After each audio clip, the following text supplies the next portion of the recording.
នេះ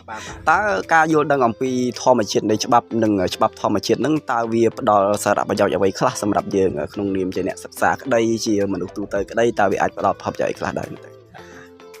អរគុណបងសំណួរល្អសម្រាប់ការសួរមកខ្ញុំ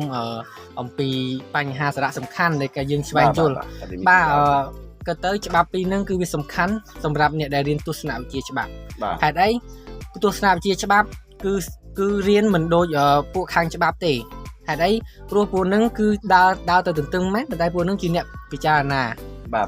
ខាងច្បាប់អញ្ចឹងព្រោះវាត្រូវសំខាន់សម្រាប់ពួកទស្សនវិជ្ជាច្បាប់ព្រោះវាជាផ្ដល់គំនិតយ៉ាងសំខាន់សម្រាប់នៅពេលដែលយើងរស់មកជាសង្គមដំបូងឡើយយើងអត់មានជាគោយើងរស់នៅជាគោសម្ព័ន្ធយើងបានខ្លាចជាសង្គមទេកន្លែងហ្នឹងហើយដែលយើងគិតថាការគោសម្ព័ន្ធនោះវាអត់មានច្បាប់សង្គមប៉ុន្តែយើងកំពុងរស់នៅក្នុងច្បាប់ធម្មជាតិនិងធម្មជាតិនៃច្បាប់នេះហើយមនុស្សយើងព្យាយាមធ្វើម៉េចឲ្យកុំឲ្យយើងដើរតាមនឹងទៀតធ្វើឲ្យមនុស្សនឹងវាអ្នកខ្សោយត្រូវបានគេទទួលធ្វើបាបត្រូវបានគេធ្វើបាបអញ្ចឹងក៏យើងព្យាយាមចូលសង្គមកន្លែងហ្នឹងគឺវាសារៈសំខាន់ដើម្បីយល់ដឹងថាតើ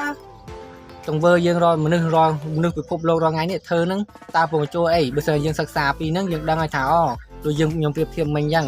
តែវាក្រានពងចូលអីគេគឺចូលធម្មជាតិនៃច្បាប់ហើយយើងចាប់ដើមពិចារណាឆ្លុះវិចារបាទជាប្រយោជន៍បាទជាប្រយោជន៍សម្រាប់យើងដឹងថាតើយើងគួរបន្តទៅធ្វើយ៉ាងទៀតអត់បាទថ្ងៃមុនខ្ញុំឃើញព័ត៌មានដែរថ្មីដែរគឺប្រធានាដូចជាប្រធានាធិបតីប្រទេសចិនគាត់បានរិះគន់ទៅនឹងអាមេរិកដែរដែលគាត់ថាបើសិនជាប្រើច្បាប់ព្រៃនឹងទៀតវាធ្វើឲ្យពិភពលោកនឹងមិនទួរងផលប៉ះពាល់អញ្ចឹងយើងគួរតែទាំងអស់គ្នាក៏មានការគិតជានឹងដែរកុំឲ្យបណ្ដោយមានការថាទម្លាប់ទីអញ្ចឹងហើយអ្នកក្រោយគេធ្វើអញ្ចឹងទៀតយូរវាធ្វើឲ្យយើងនឹងឡើងមានភាពស្មើគ្នាឲ្យពិភពលោកច្បោកច្បល់